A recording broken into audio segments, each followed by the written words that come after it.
Yokoya is a lonely loser who misses his mama's jugs who left to get some milk, but his life changes for the better when a plotful maid assassin asks him to employ her and be his master. It was a normal day for Yokoya, who's sleazing around, sleeping till noon, but suddenly, someone rang his doorbell, forcing him to get up. When he goes to the door on the camera, he sees a maid who looks like emo Violet Evergarden, asking him to employ her as his maid. After Yokoya lets her in, he lets her sit on his couch, gives her a drink, and starts thinking to himself that she's here either to sell his kidneys or to sell him some happy white powder.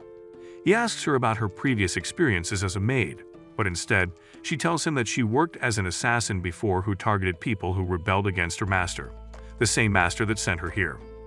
Yokoya thinks she's joking, but after realizing she's not, Yokoya gets nervous.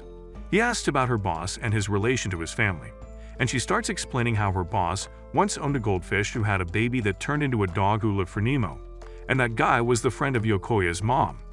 Yokoya slaps her hand out of frustration, but quickly realizes he's screwed up, potentially pissing her off, so he changes the subject and asks her about her specialty method in assassinating people. Then, they go outside and she pulls out her knives, does a backflip, eats the knives accurately at the tree, and shows her specialty, which is knife throwing. She proudly smiles and explains that knife throwing is just one out of many of her abilities as an assassin. But despite having seen her amazing abilities, Yokoya tells her that he can't employ the female John Wick as his servant. While it does upset her, she understands his decision, apologizes for taking his valuable time and leaves. As she walks through the door, Yokoya falls to his knees in disbelief at what just happened. But when he looks down, he finds something. Meanwhile, the maid is walking by herself without a purpose, thinking to herself what she needs to do next. She looks back, expecting Yokoya to chase her, but gets disappointed to see no one there. However, just as she's crossing the train track, Yokoya screams out for her, with the bell in his hand, stating that she left it behind. When the maid turns around, Truck-kun is about to send Yokoya to an isekai, but she goes flying raging and saves Yokoya from his death. Unlike before, the maid looks adorable with blushes on her cheeks and Yokoya thanks her for saving him. She apologizes for saving him, stating she never saved people before and that her heart is beating fast. Yokoya hands her the bell, and she thanks him for giving it back before she leaves again. However, as she's walking away, Yokoya changes his mind and tells her that he needs her help with cleaning. Back home, Yokoya is in shock seeing all the knives she has as she's unpacking her stuff. While the maid is blabbing about how her knives could have stopped the rumbling, Yokoya stops her and tells her he needs her to clean his trash, not cleaning the streets from the 304s with daddy issues. However, she only has cleaning corpses in her mind, and Yokoya tries his best to explain that it's a different kind of cleaning and that he needs a housekeeper. She asks him if he will really hire her as long as she does his chores, and he agrees. Later, Yokoya comes back to a mess with her wet, holding a broken mop and a bucket on her head. She starts apologizing profusely and suddenly slips from the wet floor, but quickly maneuvers herself to land like Spider-Man while still having the bucket smack her head. After what he has seen, Yokoya asks her if she's actually clumsy, and she apologizes for her mistakes, while feeling ashamed of herself. Yokoya takes the bucket off her head, gives her a towel, and tells her that she can start learning from now on, with him helping alongside her. He asks her to continue, and she cutely nods. Hours later, the place is squeaky clean, and Yokoya praises her for her hard work, making her happy. Then, Yokoya sees the time, realizes it's time for dinner, and asks her if she can cook. She looks down like a poor dog, and Yokoya assures her that it's okay as he will be doing the cooking while she takes a bath. In the bathtub, the maid thinks about Yokoya while blushing, getting herself wet from the water inside out. Meanwhile, Yokoya is outside thinking out loud to himself, feeling anxious, and not knowing what to do when a plotful emo maid is taking a bath just meters away from him. He gets heated thinking about the maid coming out with only wearing towels, but she comes out in full uniform, disappointing Yokoya. Then, they start dinner, and while Yokoya warns her, the maid feels confident and starts chopping the cabbages like they're human bodies. Yokoya pulls out some ramen and fried pork, and it confuses her on what fried pork is. She explains that she might eaten them before, but she has never been much of a foodie to care much about what she eats. The maid states that eating is only to sustain life, and flavors are not important. But Yokoya assures her that one bite of the fried pork will make her cream and release happy noises like she's in Food Wars. Yokoya feels confident in these discounts fried pork and splits it into 2 portions for himself and the maid, but he realizes that he doesn't know her name. The maid tells Yokoya that she doesn't have a name and that her master usually gives her a name. At first, he wants to name her Big Steve 9000, but chooses to give her a name later after getting some inspiration. Then they start eating, and after her first bite of the fried pork, she still thinks that she can't tell what tasty is like, triggering her memory of a dark past. But this time, she feels warm inside and tells Yokoya that his meat tastes delicious. She tells Yokoya that both the food and him as a person feel warm to her, but he doesn't hear what she says and tells her that he has prepared a room for her to stay. Yokoya tells her that he prepared the room beautifully just for her, and after hearing this, she remembers an ever darker past of her bathing in blood. But unlike those times, she wants her new master to treat her with care. Yokoya notices her pork doesn't have sauce unlike his, so he hands the sauce to put on her pork, and after she takes a bite, she feels the umami in her mouth, making her squeal out happy noises to the almighty tonkatsu sauce. Later at night, Yokoya wakes up crying at night after he had a bad dream, but then his stomach starts growling. He walks down to eat something, but suddenly a voice comes out from his kitchen. He gets scared thinking that the maid is plotting something, and when he looks inside, he sees the maid snacking on the tonkatsu sauce. They both freeze awkwardly before she tries to apologize for being a new sauce addict, but Yokoya tells her it's okay and asks if she's also hungry. Then, Yokoya whacks out a saucy hot pot, and they start eating, which she is really enjoying. The maid asks Yokoya if he is having nightmares, and after he answers, she reveals that she heard someone sleep-talking in his room.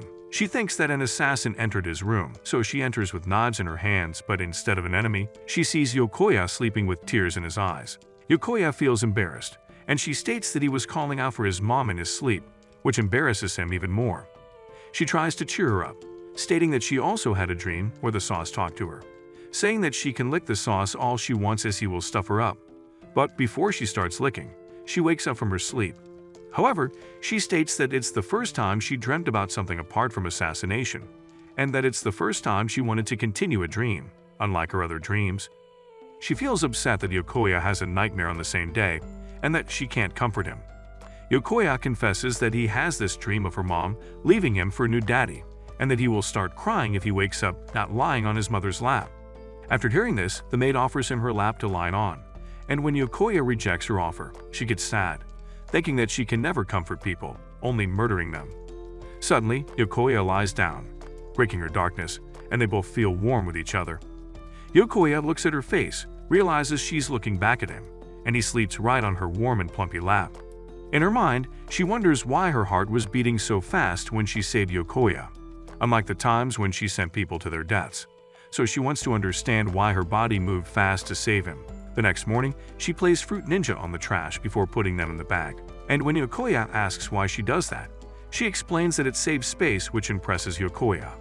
Suddenly, they find a stranded dog in front of the house, and beside it is a letter from a broke dunny who left the dog at Yokoya's house, thinking that he's a wealthy man who will gladly take care of it. Despite his objection, Yokoya wants to take it in, not wanting it to die out of abandonment, but unlike her master, the maid has a different way of thinking. She states that the little dog has its own animal instincts, and saving it out of sympathy would make the dog less capable in its abilities to survive hardships, turning the dog into a little. She asks Yokoya if he's ready to take that responsibility, and he simply doesn't care about all that cheese, stating that just like him saving the dog, she didn't save him from his death out of sympathy, and that when one's life is in danger, a person's body would move on their own, wanting to save them. It touches the maid's feelings hearing what Yokoya said, and he tells her that just like the dog, he knows what it feels like to be abandoned. Then he takes the dog inside and quickly gets attached to it. But unlike him, the maid keeps her distance from the dog like it's a plague.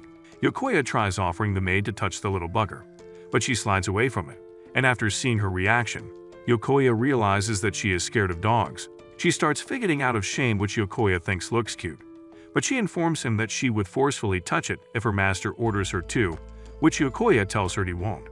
He asks her why she's scared, and the maid explains that during one of her assassin trainings, she was left in a mountain filled with fierce wild dogs from Berserk. Yokoya understands her trauma and deems it a shame that she can't help take care of the dog. But after hearing her master call it a shame, the maid feels disappointed in herself. With full chest and jugs, the maid asks to hold the dog, but in her first attempt, she holds the puppy like holding an active nuke, causing her to shiver her milkers. After Yokoya asks which part of the dog scares her, she points out the claw, the teeth, and the devilish eyes, But Yokoya says that unlike her, he sees it like it's a mochi, which to her is an alien concept. Suddenly, the dog gobbles on her finger, causing her to start tweaking, almost yeeting the little turning it into a hot dog. After calming down, the dog nibbles on Yokoya. And seeing this phenomenon, Yokoya checks its teeth and realizes that it's teething, so they take it to the animal hospital. While Yokoya takes the pup for a checkup, the maid goes shopping for some dog supplies, impressing Yokoya and the dog with how caring she can be. They take the dog on a walk, and after everything she went through, the maid tells Yokoya that she has never met a stud as gentle as him. She tells him that unlike him, her previous masters were cold and only cared about her finishing the job, not tolerating any failures, unlike Yokoya, who treats her gently, despite her plenty of failures. She asks him to let her stay in this world of his, a world different from hers where everything is cold and survival is the name of the game through assassinating people and finishing a job. The maid wants to be like the dog who meets him in a world of warmth and eventually becomes someone that Yokoya wishes for. After everything she says, Yokoya tells her that what she wants is to stop being an assassin and start becoming a normal girl, something that she never thought about before. To send people to their deaths was the only thing that she knew in her entire life, but now, with her new master, she feels hopeful that she can learn more about him and this wonderful new world. Yokoya confesses that while at first he was scared of her, but now he sees her as nothing but a good kid. Hearing herself getting called a good kid reminds the maid of her past, and because of this, she asks him to help her become a normal girl. Despite Yokoya not knowing much about tampons and pads, he tells her that she should start learning to feel normal when she makes mistakes, and not be pressured too much by it. The next morning, the dog wakes up to the sound of her learning how to cut cabbage, and she wants to learn how to make okonomiyaki so she can pair it with some sauce that she loves. Suddenly, the dog instant transmissions to her leg, causing her to freak out, not believing that a normal dog can sneak up behind her, an assassin. The dog's stomach growls, and realizing that it's hungry, she feeds it dog food. While the dog is busy going to town on the food, she tries to touch it, only to stop when Yokoya appears. He starts caressing the little fluff, and after touching its fat belly, Yokoya decides to name the dog Mochi. Yokoya praises the maid for feeding the dog and cutting the cabbage, giving her a twirl before praising her work, which rizzes the maid. On his leg, Mochi starts humping and asks to play, but Yokoya can't play as he needs to prepare dinner. However, the maid tells him that she will take care of it, stating that she wants to be a normal girl who can believe in what he said when Yokoya says that the dog is a bundle of fun. Yokoya uses his daddy Riz and tells her he believes in her too, folding her 10 folds and firing up her passion. With full trust in her master, the maid starts touching the dog, and with each caress, she starts getting closer to it, giving it the almighty belly rubs and touching its paw. Now she understands that, just like Yokoya, who's scared of her at first, she grows to trust the little doggy, just like how Yokoya grows to trust her. At dinner, she starts screaming after eating the saucy okonomiyaki, and when Yokoya offers her a second portion, she tries denying it while her body language shows that she's excited for his saucy and creamy dish. Yokoya assures her that if she has a request, she should just ask him for it, and seeing this opportunity, she asks him to give her a name. Yokoya starts thinking and asks her about her birth date, and while she doesn't know the exact date, she knows it was during the winter. Yokoya has an idea and names her Yuki, taken from the snow. It reminds her of her old boss, who calls her cold-blooded. But unlike him, Yokoya likes the snow because it looks beautiful, reminding Yuki of her past when she made a snowman. Yokoya yaps some Rizful theory that snow is also warm when it covers a field, protecting the seeds from the cold and for them to eventually bloom into beautiful flowers with the help of the snow's protection. After hearing his yapping and seeing Yokoya's clapped face, it makes Yuki wonder why everything on her life becomes more warm and beautiful when she's alongside him. She realizes that as long as she stays in his world, she will one day understand what it's like to be normal. With her Riz in full effect, Yuki thanks Yokoya for naming her, and she starts glitching out smiling, and it makes Yokoya happy to see her smile normally. Days later, while Yuki is playing with Mochi, Yokoya appears and asks her for a favor. She asks what it is, and he reveals that he wants to get his ear pierced, and he wants Yuki, who already has her pierced, to help him pluck a hole in his ears. She accepts his request, but after she puts the blade near his ear, she pulls back and starts tweaking, terrified to plush a hole in her own master. Suddenly the bell rings, and when Yuki opens the door, she finds a girl looking for her brother, who is confused at the sight of Yuki, and Yuki realizes that this is Yokoya's little sister, Riko. After she gets inside, Riko can't believe that her wimpy loser of a dumb brother, manages to get his hands on a plotful maid like Yuki, and asks him why he never told her about this in their regular family meetups. He tries explaining that their mother would probably freak out, and their dad has given him the okay in hiring a maid, despite not knowing how plotful she is, but Rico still doesn't take his excuse for lying to her.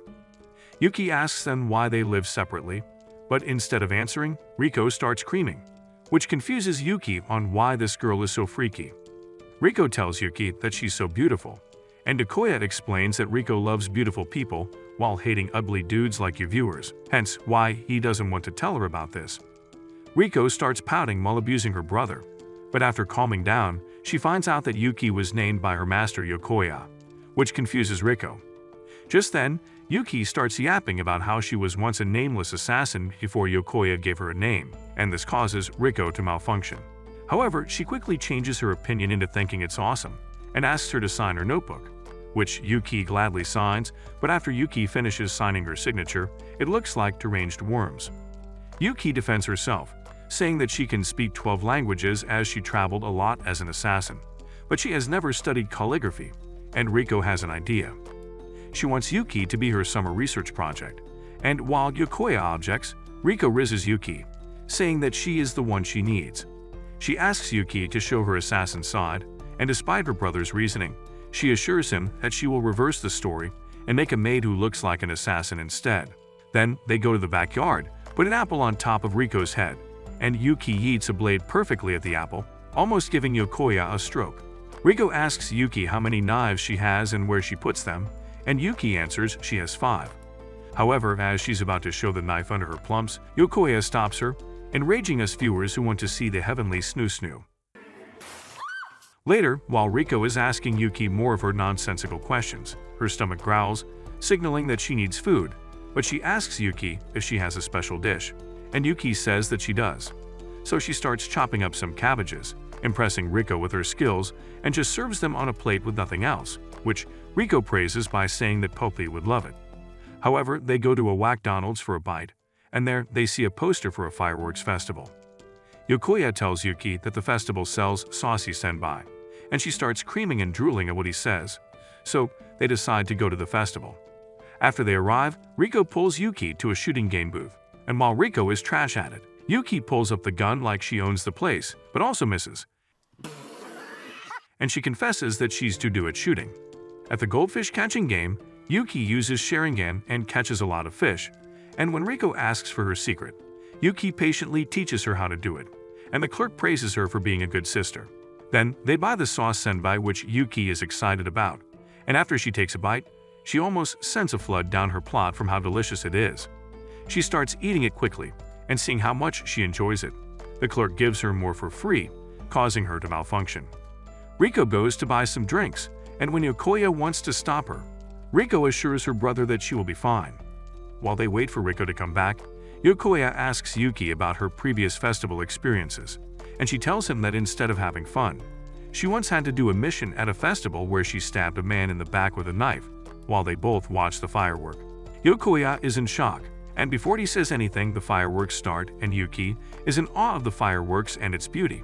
Rico comes back with drinks, saying that summer festivals are the best, and with a smile on her face, Yuki agrees. Yokoya folds seeing her, and accidentally busts his drinks. Then on their way home, Rico scolds Yuki for eating too much sauce, warning her that she might become the next Nikocado avocado. Suddenly, someone screams that there's a robbery, and from behind, Motorbike-kun almost yeets Rico from life. But Yuki manages to save her in time. However, Rico starts tweaking after Yuki saved her like a princess.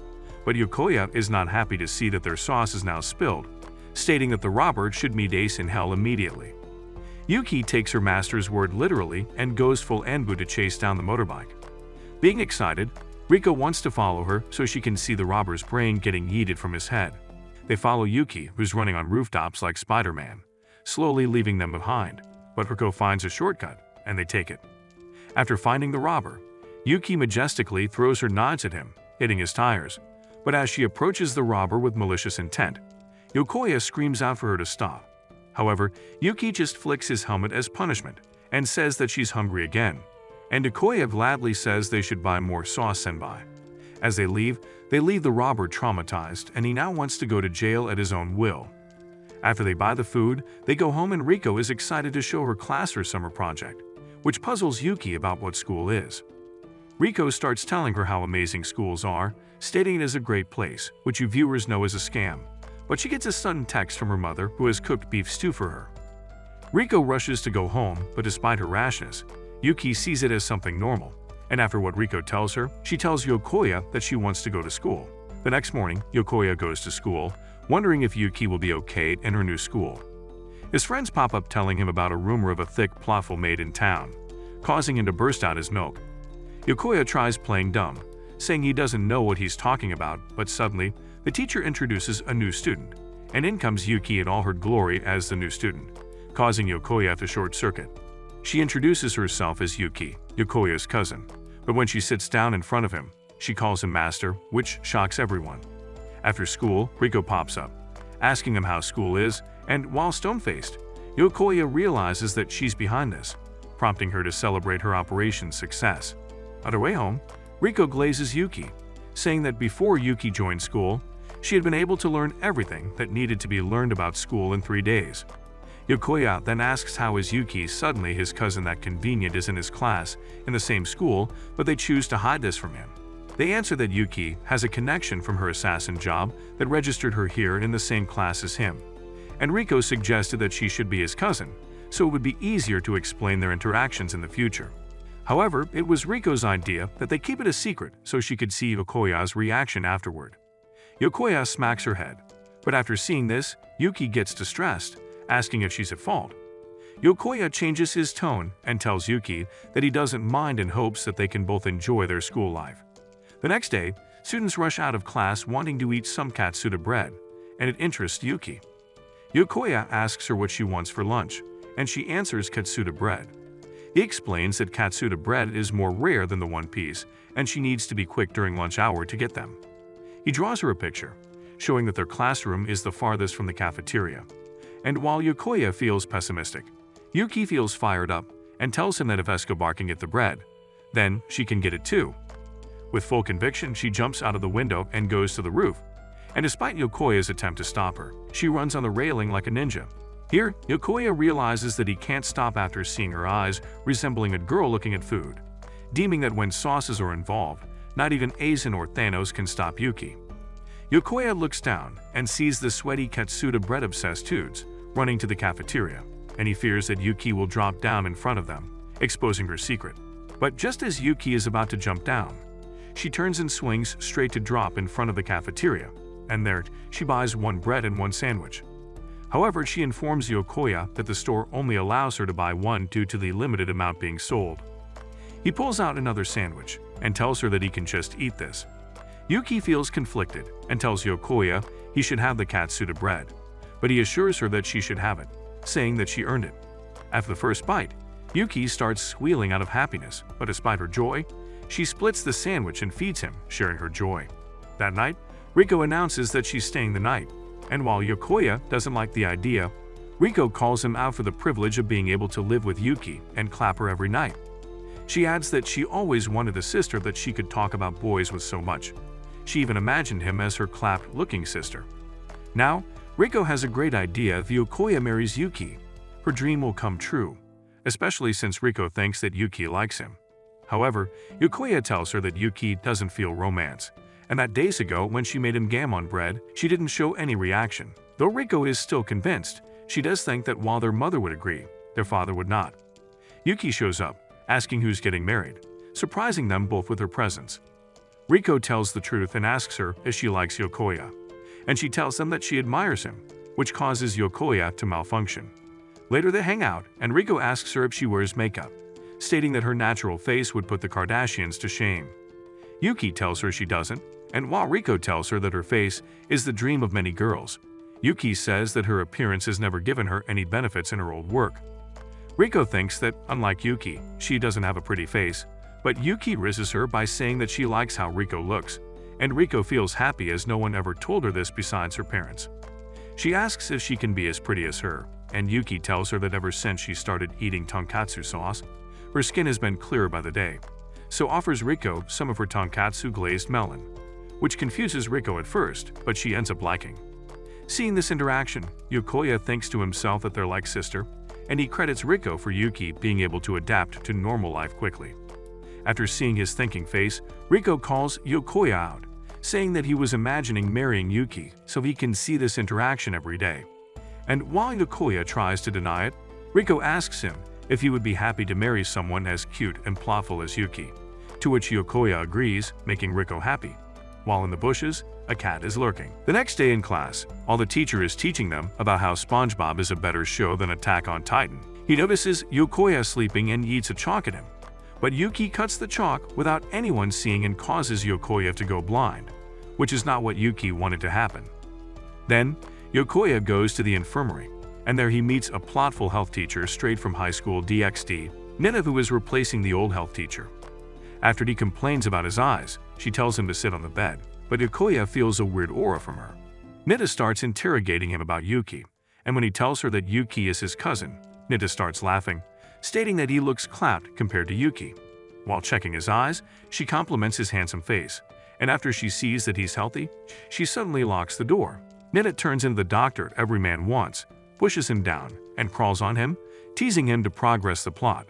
But before she gobbles his glizzy, Yuki barges in and stares Nita down. Yokoya crawls to Yuki in fear of the snoo-snoo. But Nita says that it was a joke, as Yokoya looks like a cute hamster when he sees her plots. Despite Nita's attempts to lure Yokoya back in, Yuki pulls him back and orders him to never approach Nita again.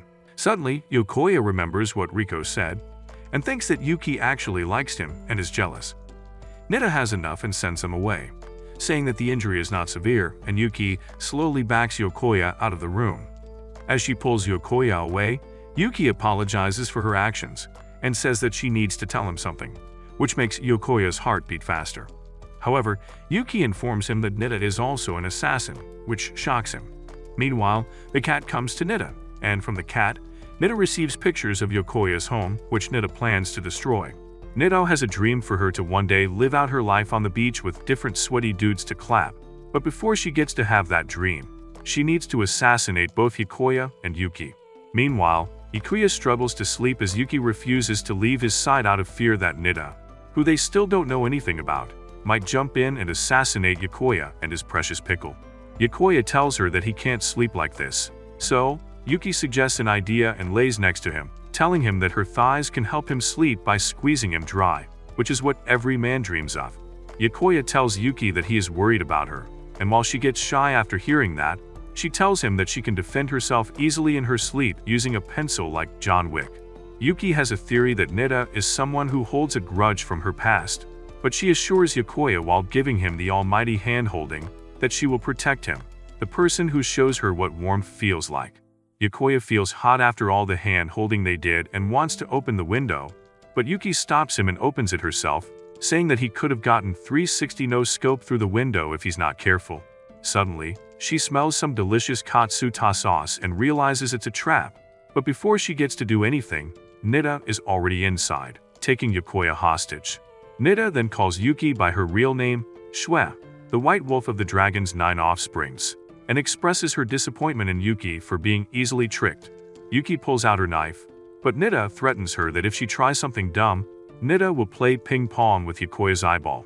Suddenly, Yuki starts yapping in Mandarin and threatens Nita by saying that she will feed her and her whole family to the dogs if she touches Yokoya, and this causes Nita to feel fear. She tells Yuki that she will wait for her at school for their duel to the death while Yokoya will be taken hostage. After they leave, Yuki remembers what her old master told her, that all she is the female John Wick without a happy ending, and Yuki pulls out her knife, determined to accept who she is, and saves Yokoya. Yuki plans to save Yokoya at all costs and leave the country afterward, continuing her life as an assassin if it means that Yokoya is safe. However, her heart tells her otherwise, as what she really wants is to continue the warm life Yokoya has been providing for her. Meanwhile, at school, Nita ties up Yokoya like he's in 50 Shades of Grey, but after seeing his calm reaction, she asks Yokoya if he's not scared and hates Yuki for dragging him into her mess. Yokoya confesses that while he is scared, he also believes in Yuki, who promised that she will protect him. Yokoya asks Nita about Shue, the person she has been talking about, and it surprises Nita that he doesn't know anything about Yuki despite having lived with her. Nida informs him that Shue is a monster who is considered to be special in her field, and coming from the dragon's 9 offspring, dubbed as the White Wolf, she is from Spy Family on steroids. Nida adds that the dragon's 9 offspring is a group of elite assassins who have been involved throughout history, from JFK to Franz Ferdinand. Still, if Nida can clap Shue's life, it will also skyrocket her reputation, which is what she's aiming for.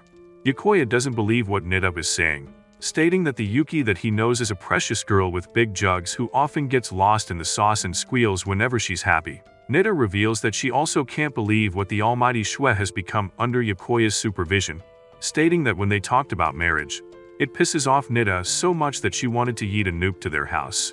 However, Nida also thinks that Yokoya is not normal for being extremely calm in this situation, stating that there's something special about him that he's able to melt Yuki's dark and cold heart. Nida believes that the more someone wants to protect, the weaker they become, so with Yokoya involved, she believes that she can finally send Yuki to meet Ace in hell. Then, Yuki shows up, looking for smoke, and when Nida shoots at her, she chops the bullets like they're nothing. However, Nida has prepared a landmine under Yuki and shoots it to blow it up, believing that she has won. Just then, Yuki pops up in front of her, almost taking Nida's head off, but Nida manages to avoid it. After seeing Yokoya, Yuki calms him down and promises that she will save him. This annoys Nida as she realizes that Yuki is not taking her seriously, and starts yapping about Yuki's past and how if exposed, it will force Yuki to move out from Yokoya's peaceful home. Yuki tells this Walmart Catwoman wannabe to shut her dirty mouth as all Yuki is worried about is that Yokoya has school tomorrow, and he needs to sleep before the morning. Nida gets pissed and asks Yuki if she can't talk about anything else aside from Yokoya. And to put insult to injury, Yuki starts talking about Riko, Machi, and her favorite sauces. Nida has enough and reveals her secret weapons, which all of them aim at Yokoya, threatening him that if he struggles, the guns will shoot his limbs off and make him nothing but a torso. Having enough, Yuki rushes at Nida, which scares her at first, but then, she activates her guns to shoot Yokoya. However, using the force, Yuki throws his knife to the sky, pulls out her smaller blades, and eats them at Yokoya to block the bullets. As Yuki gets closer, Nida tries to use her other plans, but Yuki's knife stabs her phone and destroys her plans. As Yuki approaches, Nida starts remembering who Shue really is, and when Yuki tells her to give up, she points a gun at Yokoya, only for Yuki to stop her and kick her down. Nida starts yapping, telling Yuki that she will always be Shue, the great assassin who claps people's lives and cuts their limbs, and tells Yuki that it's impossible for assassins like them to live a normal life as other assassins will come for her. Yuki agrees with her statement, saying that her old self has nothing else in her life but assassinating people, but she tells Nida that she won't take anyone's life anymore nor let other people die because of her. Yuki believes that for her future, she will fight for what she believes in to gain the normal life she always wanted. Nida can't believe what she's hearing, seeing the great white wolf Shue letting her prey go, and prefers to save Yokoya instead. Nida realizes that Yuki is not a perfect assassin, but simply a girl who is willing to do anything for what she truly cares about. Nida smiles and starts laughing, knowing that she never had a chance against Yuki in the first place. On their way home, Yuki apologizes to Yokoya for getting him involved, and tells him that she's willing to disappear just for his sake if he wants. Instead of answering, Yokoya takes her hand, and using his riz, he asks her to teach him self-defense techniques so he can help her, which makes Yuki happily blush to know that he still wants her to be with him. Days later, Yuki plays volleyball at school like she's from Haikyuu, and while the boys ogle over her, they can't believe that a loser like Yokoya is related to her. Yokoya is still haunted by the previous incident with the plothful doctor, Nida, who informed him about the real Yuki, who is part of the dragon's 9 offsprings. Since then, Yokoya has become even more curious while Yuki is still trying to live normally. Suddenly, Yuki smiles at him, causing all the boys to get jealous, but suddenly a ball is yeeted at him, and Yokoya is saved by Nida, whose real name is Grace, causing the boys to get even more jealous of this lucky loser. It turns out that Grace is now pretending to be a new teacher, and while it confuses you viewers on why things turn out this way, Yokoya takes us to weeks before Grace first presented herself as her new identity, a PE teacher who is also Yokoya's cousin. She explains that what Yokoya sees is Grace in her true form, an assassin who specializes in intelligence, unlike Yuki, who specializes in knives. Yuki demands Grace to explain herself, and she tells her that she no longer wants to murder them, as what she is really interested in is seeing the legendary assassin Sue becoming a slave to a limp-willy loser like Yokoya. Grace suggests a negotiation between assassins, and her terms to Yuki are that Yuki lets her stay to observe them, and she won't harm them, while also offering them unlimited katsuta sauce bread for the next 3 months. While Yokoya is trying to decipher this code between assassins, Yuki simply accepts her offer, as there is no stupid code between assassins. While Yokoya is worried about the deal, Yuki assures him that harming him gives Grace no benefit, and even if there are 1,000 of them, Yuki promises to protect him. While she's saying all this, Yokoya notices her drool and knows that what she cares about is not him, but the almighty bread. Back in the present, Yokoya reminds Grace that she's supposed to be observing secretly, but Grace refuses to do so, as she wants to see Yuki's reaction to her being lovey-dovey with Yokoya. While Yuki continues to play volleyball, Grace gets even closer, teasing Yokoya that she will gobble his glizzy, but as Yuki watches, she serves the ball and yeets it strongly, almost destroying the wall. As the others are in shock, Yuki realizes how hard she hit the ball, but instead of getting scolded, the girls surround him, glazing her about how amazing her serves are. Later at lunch, Yuki expresses how embarrassed she is for what she just did, and Yokoya asks her what happened. Yuki reveals that she feels alienated after seeing Yokoya close to another assassin, and here, after Grace tells him, Yokoya realizes that Yuki is jealous. He assures her that her feelings are normal, and she feels happy. On weekend, every morning, Yuki first changes into her maid outfit and goes to do laundry, but today, after seeing how stiff the towels she just washed, she feels extremely happy. Like a proud parent, Yokoya feels happy for her after seeing Yuki struggle for a whole month doing laundry where she fails again and again. Now, with Yuki successfully doing the laundry, she feels that she starts the day brilliantly. She then continues doing her chores, and when it gets to dinner, Yokoya informs her that they only have a cabbage. She imagines the cabbage chopped and served alongside katsu sauce, but Yokoya has a better idea. He goes and buys pork cutlets from his usual vendor, who is happy with his patronage, but beside him is an overly excited Yuki, who almost screams to the amount of katsuta sauce she sees. Yuki asks Yokoya if he ever felt like what she's feeling, and he tells her that he felt that way when he used to visit the Hero Theater. There, he was infatuated watching the Walmart Kamen Rider perform, and after hearing him tell this story, Yuki can somewhat relate. Yuki then watches in awe of the old dude cutting his cutlet, telling Yokoya how much of a pro this old man is, and wondering if this old man is John Wick in disguise with his cutting skills. The grandma informs them that she and her husband are the ones who created the katsuta sauce, and after hearing this, Yuki sees them as gods. Yuki thanks them, as because of them, Yuki, who never experienced and enjoyed food before, is now able to enjoy food at the highest level thanks to their sauce. With a smile on her face, she wholeheartedly thanks them for providing her happiness. The grandma tells Yuki that the reason why she's able to enjoy the sauce is because she feels the warmth of happiness. And after hearing this, all Yuki can think about is Yokoya's warmth, and she agrees with the grandma's sentiment. Suddenly, the grandpa pops up behind Yuki and cleans off the dust on her shoulder, and it surprises Yuki how this old prune is able to sneak behind her. But instead of feeling fear, she is now convinced that John Wick is now a pork cutlet-selling old man. The grandma then offers them to taste her new sauce recipe, and like a cat with fish, Yuki is excited to have a taste. She eats a spoonful and completely creams all the way to cloud 9. Later that night, after they finish dinner, Yokoya is conflicted, as while he still wants to know about the dragon's 9 offsprings, he also feels that he shouldn't after seeing how happy Yuki is in her new life. Yokoya realizes that only Yuki can tell him about her past, and while he does want to ask her, he knows that it will hurt her with the same pain that hurts him. He falls asleep and dreams about his mother who left him, and despite him wanting to hug her for the last time, she never hugged him back. Yokoya wakes up in tears, hugging Yuki, and while she explains that she caught him in his sleep, Yokoya slips to her puddings and quickly apologizes. Knowing that Yokoya dreams about his mommy's milky jugs, Yuki offers him to lie on her lap again, but suddenly, Yokoya's phone drops, and when Yuki picks it up, she sees that Yokoya is curious about her past. Yuki confesses that she herself doesn't know what the dragon's 9 offsprings is, as when she was an assassin, all she did was follow her master's order, and not join the organization. Despite meeting some members, Yuki doesn't know their names, as all she cares about is her mission and disappointing her master. Because of her past, she still struggles to get used to this beautiful and calming life, thinking that she's living in a warm dream. But every time she sees Yokoya, she remembers that what she wants is to be a normal girl.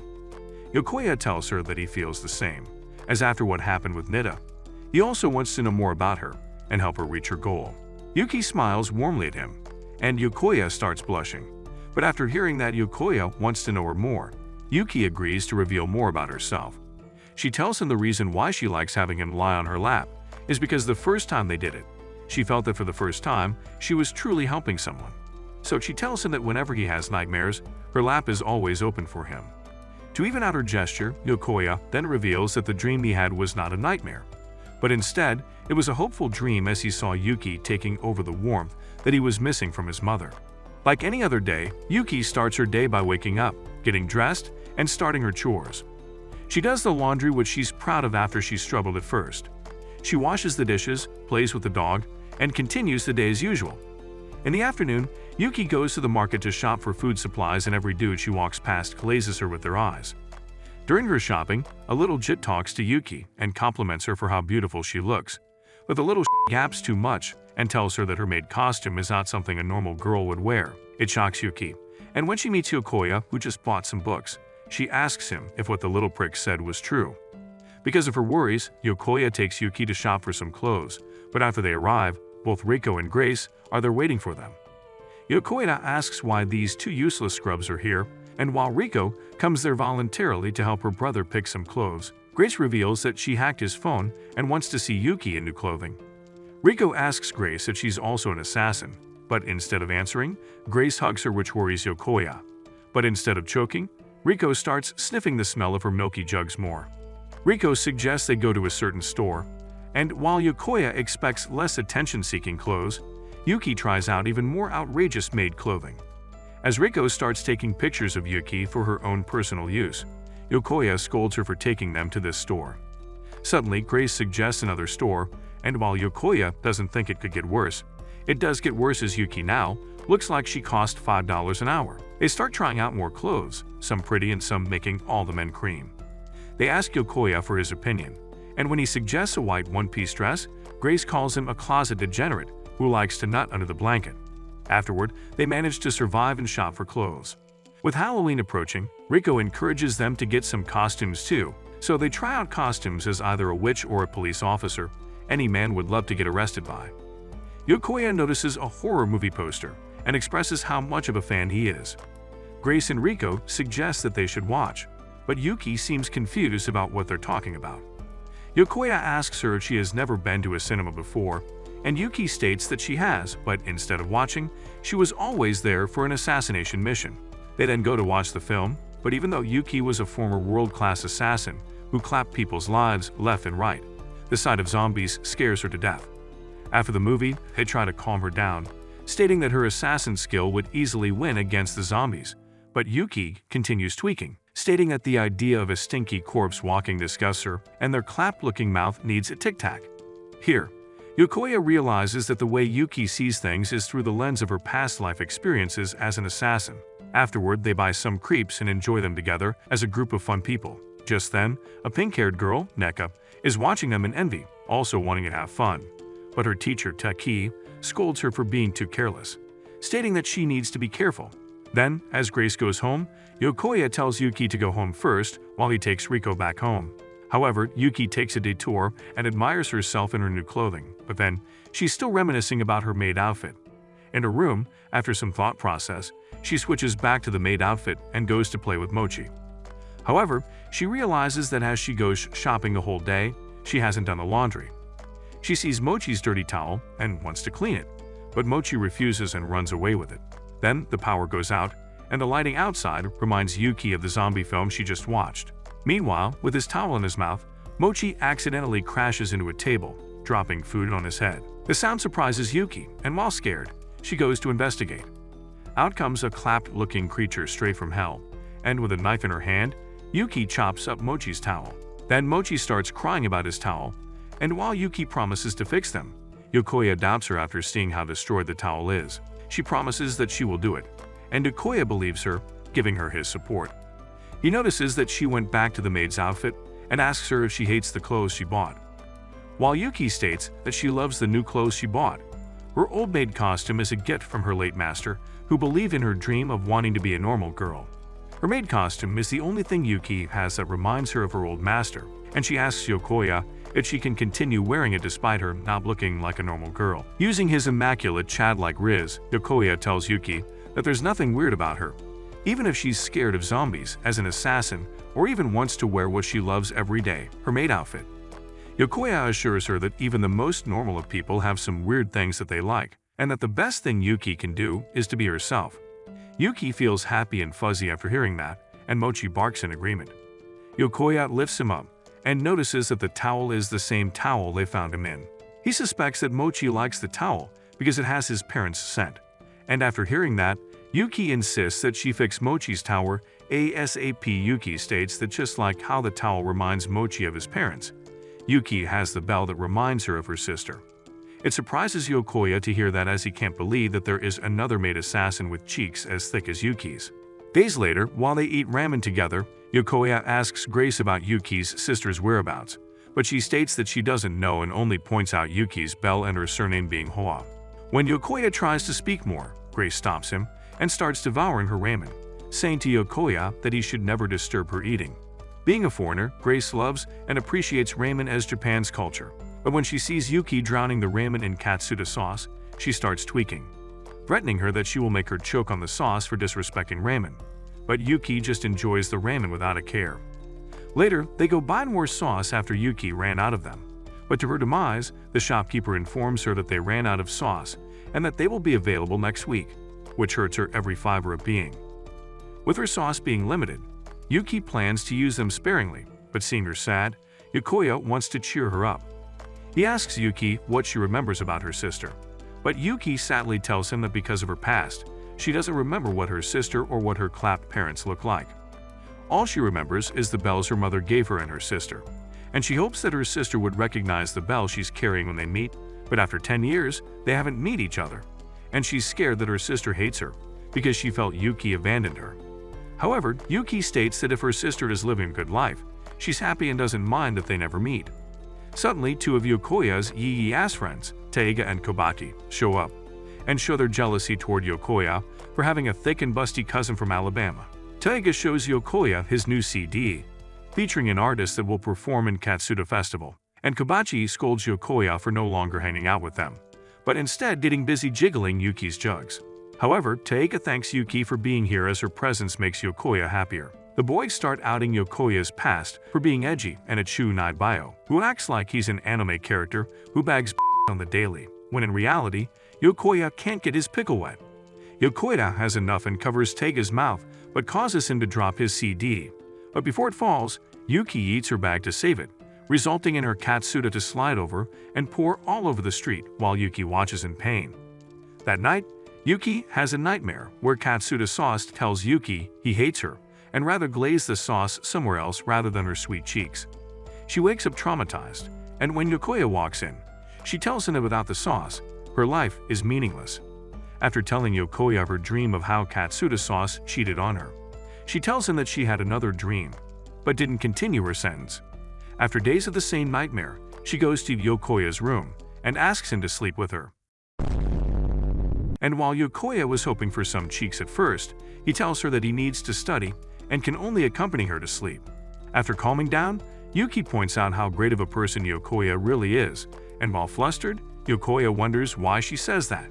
Suddenly, she asks Yokoya if he ever dislikes someone, and Yokoya confesses that after some incidents in his past, he dislikes his own father. After hearing this, Yuki sees her own past, her sister, and the bells. She gets uncomfortable and quickly goes back to her room, leaving Yokoya worried. In her nightmares, not only does the sauce cheats on her, but he starts taunting Yuki for abandoning her sister and being hated by everyone as all she's good for is assassinating people. The sauce continues to yap and points to Yokoya and his sister, saying how they secretly hate Yuki behind her back.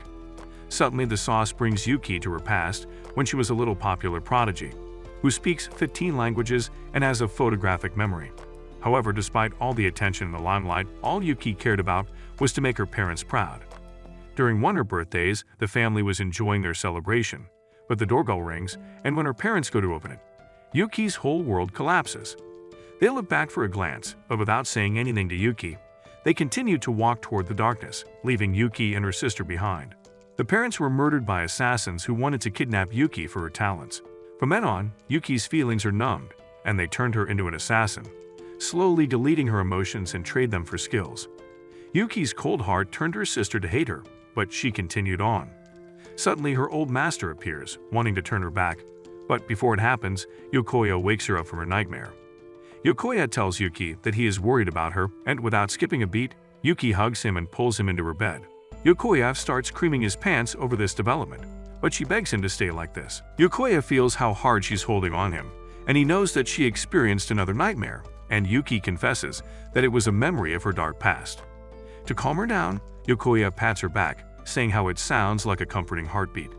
And while Yokoya keeps patting, she slowly falls asleep to Yokoya's calming heartbeat.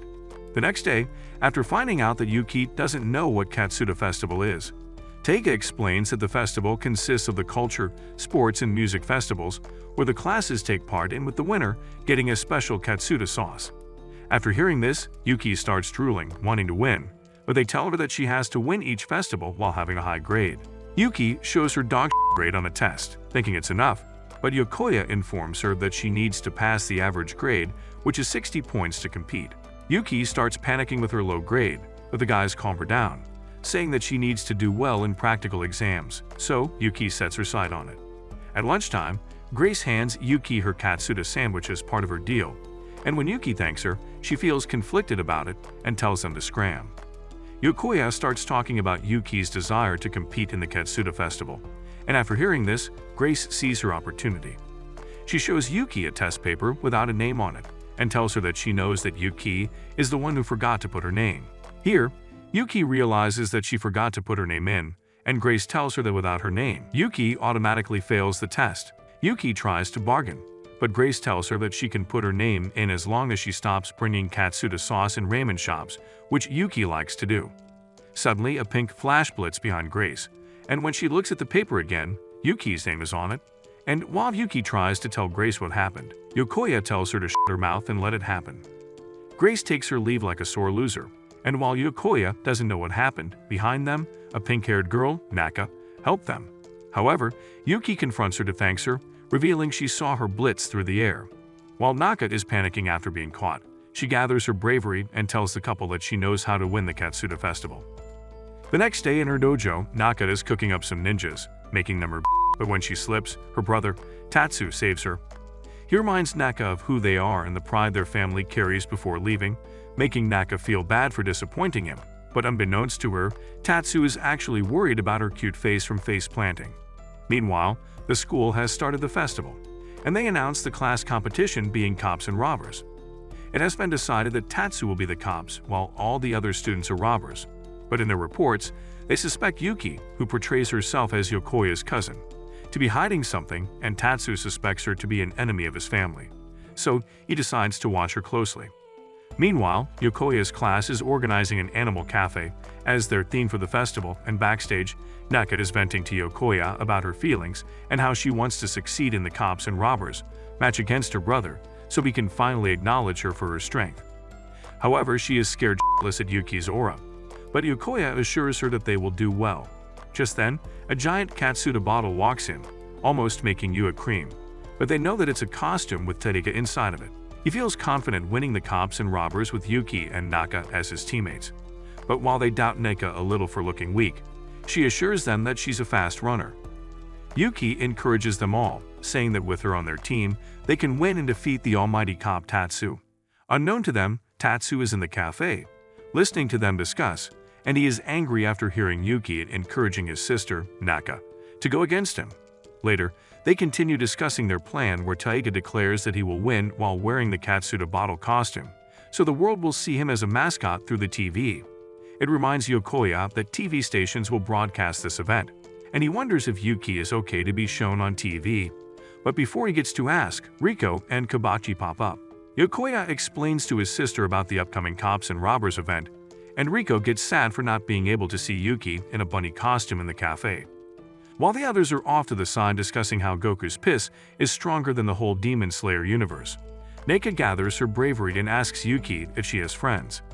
Before she answers, Naka starts panicking and changes her question, asking Yuki if she wants to be her friend, and Yuki gently tells Naka that she would love to, almost making Naka bust one out. Yokoya invites the two of them to visit the festivals, but Naka needs to investigate something and leaves them. She feels happy that Yuki is now her friend, convincing herself that she will stay friends despite knowing her true nature. And Naka maneuvers herself like a ninja to listen in on the game rules. But after listening in, she finds out something horrible. Later, the game is about to start, and the commentator announces a special guest named Naska, who drives the crowd wild due to how beautiful she is. They read out the rules where Tatsu acts as the cops, and for the robbers to win, they need to avoid him for 15 minutes, or get one of the captured robbers to escape to win. However, Naska announces a special rule, and that is for each class to wear their class theme, leaving Yuki and her team in animal costumes. Naka apologizes for not getting them intel, but Yuki assures her that as her new friend, she has her back and they will beat her brother. However, Yuki is also content with her costume as Yokoya tells her to wear it, ensuring her face is not seen by the cameras. Meanwhile, Tatsu is busy glaring at his cute sister, making himself cream to some Alabama plot, but when Naka looks away, he gets sad. Tatsu sees the wolf costume and realizes that it's Yuki, and he thinks to himself that she's the reason his sister looked away from him. After finishing the preparation, the game starts, and Tatsu blitzes through the field, cleaning down the house and yeeting people into his prison like they're nothing, leaving no one else aside from the animal trio. Taiga in the Katsuta sauce costume starts talking smack, saying Tatsu's hairline is bigger than an airfield, but he gets yeeted by Tatsu as well, who has his eyes on one person, Yuki. He goes straight at Yuki's jugular and lifts her up to throw her into his prison, but Yuki manages to hang on using her grip strength, stopping herself from flying. Seeing this, Naka thinks hard about what to do, and after remembering how Yuki is now her friend, she pulls out the power of friendship, uses her ninja skills, deploys some bombs, and switches places with Yuki like Prime Sisuke. Tatsu can't believe he just threw his sister's sweet cheeks in the sky, and she ends up getting arrested. It leaves Yuki as the sole survivor, but after seeing Naka's sacrifice, she remembers how Yokoya taught her that friends are the family you meet along the way. Yokoya reveals that he was once a loser who wanted to clap his own life, but because of his friends Taiga and Kobachi, his life changed, and he wishes to one day return them the favor. Yuki intends to do the same for Naka, who helped her, wanting to win the game while Tatsu is tweaking his cheeks off, twisting his brain about what he just did. Yuki strategizes her moves, not wanting the camera to film her face while having to hang on against the almighty Tatsu to win the battle. They start wrestling, causing a tornado around them, showing that either of them can solo both Gojo and Sukuna. Tatsu starts yapping about how Yuki is pretending to be Naka's friend despite not knowing the pain she has endured in her past. But after hearing this, Yuki throws Tatsu to the ground and runs straight towards Naka. With a better understanding of what a friend should be, Yuki takes Naka by the hand, tells her that she now understands her a little bit more, and asks her again if she can be her friend. Naka starts tweaking her socks off, and before Tatsu can arrest Yuki, the whistle is blown to signal the game is over. Yokoya thinks that his class has won, but Riko points out that when the whistle is blown, both Yuki and Naka are in prison, which means that Tatsu has won the battle as Yuki ran off to the prison herself. Not understanding the rules, Yuki is shocked and lost over the result. But after her performance, the TV crew and the commentator want to interview her. Naka realizes what's at stake, so she blows another smoke screen around the area. And when Tatsu raises the wolf costume, Taiga is inside while Yuki is now in the Katsuta costume. Yokoya and the others quickly take her away from the crowd, stopping her from getting found. Afterward, Yuki once again declares her friendship with Naka, but Tatsu arrives to tell Naka to come home. When Tatsu sees Yuki, he feels threatened that she will get his sister's sweet cheeks before he does, while Yuki herself is confused in what the Alamaba hell is going on. He tells Yuki to stay away from her sister's cheeks before leaving, but Yuki tells Naka that she can't wait to meet her again at school, making them both happy. Later that night, Yokoya finds Yuki on the rooftop and asks her if she feels down about losing. She admits that while at first she was worried about winning during the festival, in the end, all she feels are butterflies in her stomach. Yokoya points out that what she's feeling is excitement, and here, Yuki learns that she can feel the enjoyment of things. Yuki doesn't want the festival to end, but Yokoya tells her that they still have next year's festival where they can go against Tatsu again. Yuki is pleased to hear that and thinks to herself that unlike her old life as an assassin where tomorrow is never guaranteed, In this new life of hers, she can enjoy the little things and look forward to tomorrow. Days later, Meika comes to visit Yokoya's house to showcase her knife-throwing skills. And while they praise her for it, she doesn't feel special as her brother Tatsu is even better than her. Naka expresses how she doesn't like her powers as a ninja and prefers to live as a normal girl. And after hearing this, Yuki states that she can relate. The two of them bond over the similar feeling of wanting to be normal. And when Yui tells her that they should talk more, Naka feels happy with the suggestion. Just then, Grace pops up and teases Yokoya, saying that with Naka included, his roster of baby mamas has increased. But Yokoya tells her that she's yapping nonsense. Suddenly, Grace's knife blasts through Grace's lollipop. And while Yuki apologizes for it, they all know that she feels jealous. After seeing how calm Grace is towards the knife, Naka asks her if she's like them, and Grace informs Naka that not only she's a fellow assassin, but she also knows that Naka is a ninja part of the Hikage family, which surprises her. Then, Yokoya asks Grace why she is here, and Grace informs them that she will miss Christmas, as she will undergo a mission in China. She adds that she might meet Yuki's old organization, and maybe even get information about her sister. Before Grace leaves, she tells Yokoya to stuff Yuki like stuffing a turkey for Christmas. And he refuses to do that.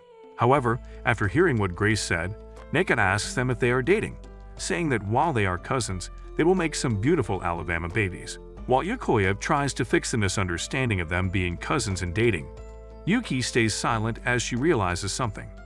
She expresses her feelings about how before, she only has to care about herself, but now, with Yokoya and others in her life, she has more people to protect, which makes her happy. It rizzes both Yokoya and Naka hearing this, but Yokoya thinks to himself that Yuki doesn't see him romantically and only loves him like a family. Just then, the snow starts falling, and while they're happy, Yokoya receives a text from his shitty father, telling Yokoya that he will be back in the new year. The next day, the yard is full of snow, and after Mochi jumps in first into the snow, Yokoya joins in the fun. He makes a pretty snowman, and Yuki expresses how she wants to make one as well, but her one ends up looking deranged like you. However, Yokoya pulls out his skibidi riz and tells Yuki that it looks like Picasso made it, praising her for the effort. They both smile at each other, enjoying the moment, but Mochi jumps in like a homewrecker and destroys Yuki's snowman. It leaves Yuki devastated, wanting to fix it, but when Yokoya tells her it's pointless, she gets depressed. Suddenly, Yokoya's phone rings, and when he answers it, it's from his father. During the call, Yuki can see Yokoya's distressed face, and he tells her to guard the house as he will go to his family's house. But before he leaves, Yuki asks him to meet up after his visit. That evening, Yokoya is walking home from the family house when he sees a commotion in public. When he sees what it is, he is greeted by Yuki in a casual outfit that could make any man bend over for her. Yuki puts her scarf around his neck, wanting him to stay warm, and she holds his hand, asking Yokoya to go on a date with her. He starts tweaking and asks Yuki why she wants a date, and she reveals that Riko suggested it. But Yuki also wants to cheer him up with a date.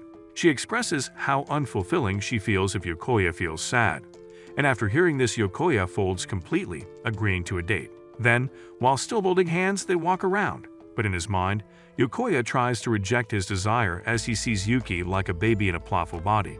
Just then, they see that it starts snowing again, and Yokoya expresses how much he appreciates the scene of snow and Christmas lights combined. He tells Yuki how much he loves the snow, and Yuki starts giggling, saying how she enjoys hearing him say that as her name, Yuki means snow. Yokoya's heart beats faster than me busting a fat one to Johnny Sin's greatest hits, and Yokoya starts panicking over the feelings he's experiencing. Hours before, Yuki is on a call with Riko, who's telling her what to wear on the date. Riko suggests that as Yokoya is a degenerate dude, Yuki has to wear something curvy and show her thick outline while still being classy. They go back and forth with the suggestions with Riko, excitingly wanting for Yokoya to clap Yuki's Maid cheeks so she can become Riko's future sister-in-law. Later, after the date, Yokoya confronts Riko about the date and asks her if she thinks that Yuki has romantic feelings for him. She tells him that chances are Yuki doesn't know it yet, so she suggests they play a love questionnaire on her phone. While Yokoya thinks it's a total scam, Riko convinces him, saying that her friend started clapping her crush after taking the test. Then she starts asking him questions, starting from if Yokoya had physical contact, all the way to if Yokoya had busted a thick one to Yuki's plots at night. And with every question, Yokoya answers yes, slowly realizing that he's compatible with Yuki. However, at the last question, Riko asks him if Yuki ever expressed how much she likes Yokoya. And while he remembers the date, he tells her no. It gives him a score of 96, and while Riko is confident that Yokoya will start pumping his baby batter in Yuki, Yokoya is worried about the other 4%. Just then, Yuki pops up, and while Yokoya is on the edge around her after the questions, Riko suggests that she should take the test too. She starts asking Yuki questions, and to every single one of them, Yuki says yes, and with every answer, Yokoya folds even more. At the final question, unlike Yokoya, Yuki answers that Yokoya has told Yuki that he likes her, and it causes Yokoya to panic and Riko to feel the glory, knowing she will become an aunt to Yuki's children. Then they eat hot pot together, and Riko starts yapping about how in the past, Yokoya used to mess up the house to piss off his father. Yokoya tells Riko to shut her hole up, not wanting his embarrassing past as a childish brat to be exposed to Yuki. He wants to punish Riko, so he starts kicking her under the kotatsu. But to his confusion, Riko doesn't react. Yokoya continues kicking her over and over again, but when he looks under the kotatsu, he realizes that he has been kicking Yuki. They both realize this embarrassing mistake, and when Riko asks them what's up, they both refuse to elaborate. Riko points out that they're like a cute couple in keeping secrets, and they both fold upon hearing this. After what happened during their date, Yokoya still dreams about it and a past he had forgotten. He once confessed his love for a girl, but she rejected him, stating that Yokoya didn't actually love her, but he was just lonely with himself, which traumatized Yokoya with the concept of love. He then wakes up with Yuki beside him, and when he tries to sneak out, she wakes up, but he steps out to calm himself down. Yokoya can't contain his feelings for her, blaming himself for letting Yuki sleep with him due to her nightmares which cause him unable to sleep. Yuki steps in, wanting to calm him down, but Yokoya tells her an excuse that they need to clean that he himself knows is a excuse. He washes his own face, acknowledging his feelings for Yuki, but because of his past, he doesn't want to confess out of fear that Yuki might leave. Later, Yuki cleans the house down like a pro, and when she mops the floor, she feels motivated to do better than last time. However, Mochi sees his chance and screws it up for her, causing her to get wet. She apologizes, but Yokoya knows that Mochi did this, so he scolds him for it. Just then, Yuki takes off her outer layer, and when Yokoya sees the black lace she's wearing under, his heartbeat gets faster and his golden glizzy goes full salute. He runs away to calm himself down, realizing that he's folding to her every move, but is still hesitant to confess. When he steps out, he sees Yuki on her knees, ready to caress his head on her soft and sweet snoo-snoo. He starts tweaking after seeing his bright and innocent smile, so he tells her that he feels embarrassed to lay on her thighs. It makes Yuki sad, thinking that Yokoya is tired of her, and she suddenly starts crying due to how much of a failure she is. Yuki tries to control her eyes, but she can't as she never experienced crying before, which confuses her. Yokoya feels the weight of his guilt and quickly changes the topic by suggesting she bathe to avoid sickness. Yuki walks to the bathroom, and Yokoya realizes that he made the worst move to handle her tears. For days, Yuki cries over everything. She cries over the dog, over some cats fighting, and over some leaves dying, even though it's not her fault. But Yokoya doesn't know what to do. At night, she continues sleeping with him, causing him to not sleep at night, and it happens all the way till the new year. Then, Yuki goes to find Yokoya and instead finds a note from him, saying he's going away for a bit. She then walks the dog while shopping, but when she gets to her usual market, every store is closed due to the new year. She then goes to the supermarket where she starts tweaking, not knowing what to do as she has never been there before.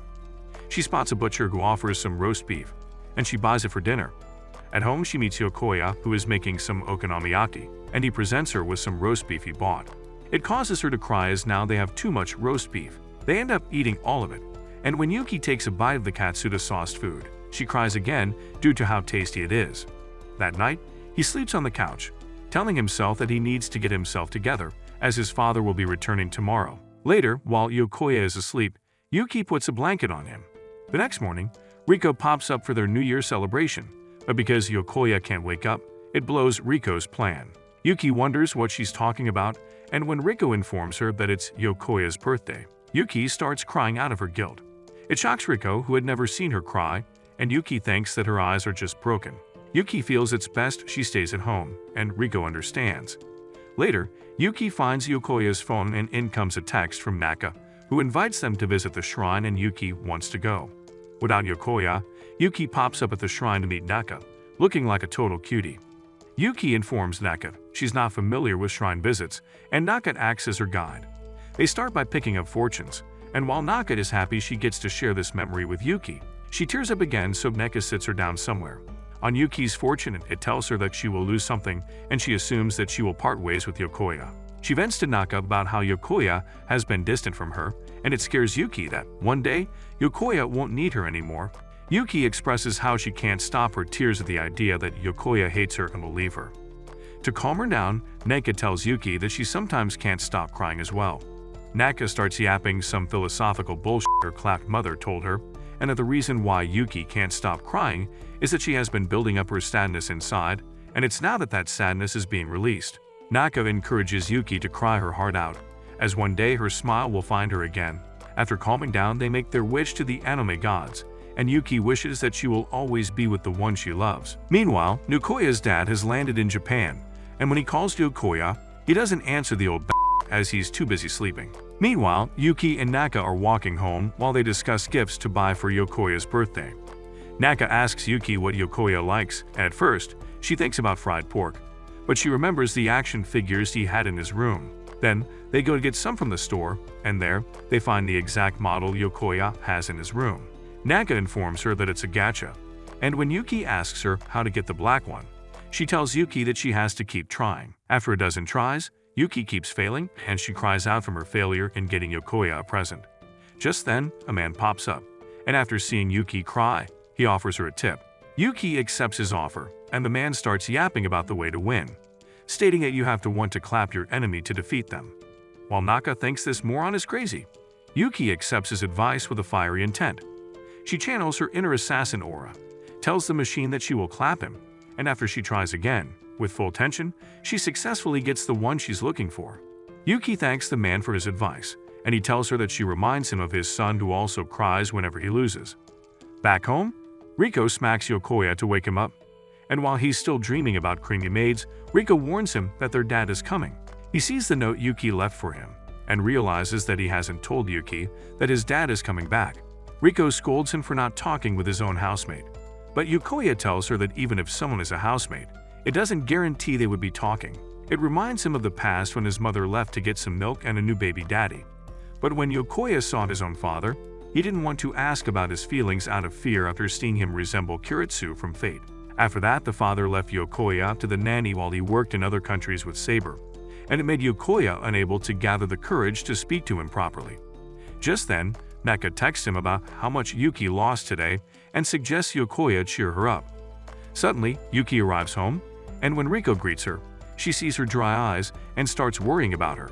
Yokoya confronts her and tells her about his father coming back, but he stops himself all of a sudden and changes the subject, and there he realizes how much of a coward loser he is for wanting to hide Yuki from his father.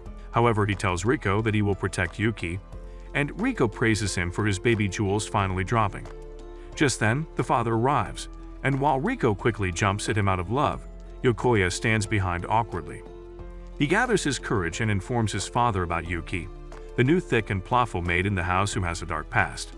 Yuki pops in, and when the father sees her, he knows exactly who she is, and her real name, Sue. Then, while Yokoya prepares coffee, Yuki thanks the father for his help previously. Yokoya joins in the conversation, but he can only watch as the two go back and forth as his father knows Yuki and her previous assassin master. The father gives his regards to Yuki after her previous master dies, but Yokoya, being silent, watches them in pain and feeling left behind as he doesn't know either of them that well, which reminds him of his mother leaving him. Riko asks her father questions about his knowledge about the assassins, and he diverts the conversation by joking around Riko to change the subject. But Yokoya realizes this, as he was always the victim of his father's technique. Suddenly, Yokoya realizes how selfish he has been, because as a person, he never tried to understand people around him through words. Then the father announces that he has to go again, and when Riko reminds him that it's Yokoya's birthday, the father tells her that Yokoya hated his birthday celebrated. He gives Yokoya the most dull happy birthday and gives him a gift. As the father prepares to go home, Yokoya feels conflicted about not talking to him properly. But as the father and Riko are in the car, he remembers all the bravery Yuki showed him, so he decides to be brave himself. He stops the door and asks his father if he can keep Yuki with him, But instead of answering, the father asks Yokoya back what he wants to do. With ice in his veins, he announces that he wants Yuki to stay, and the father approves it while feeling proud of his son. Yokoya feels relieved that he gets to speak properly for the first time, and while Yuki wants to say something, the father calls Yokoya.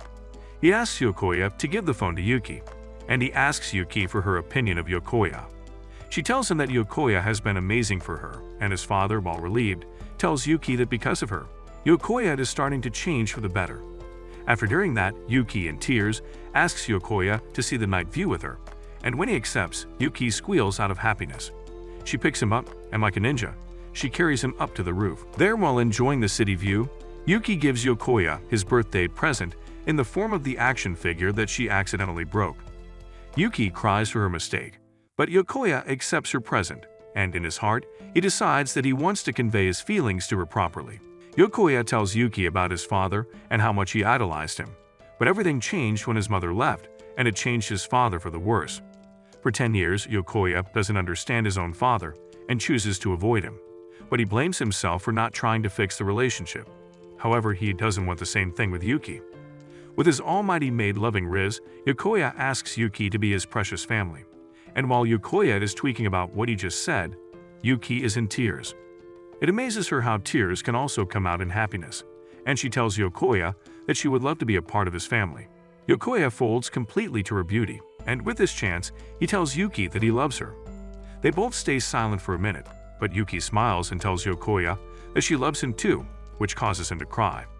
Later, Yokoya goes to his room and drops to his knees. He looks at the gift he just got and feels relieved that he finally expressed his feelings for Yuki. However, he realizes that Yuki loves him as a family, and he cries realizing that he doesn't live in Alabama. Meanwhile, Yuki is cutting up some cabbage when she truly realizes that just like Yokoya, who loved her, she also loves him as her heart beats faster for her master. Comment, Sweet Maid Alabama. And if you like anime recaps like this, then watch this video right here.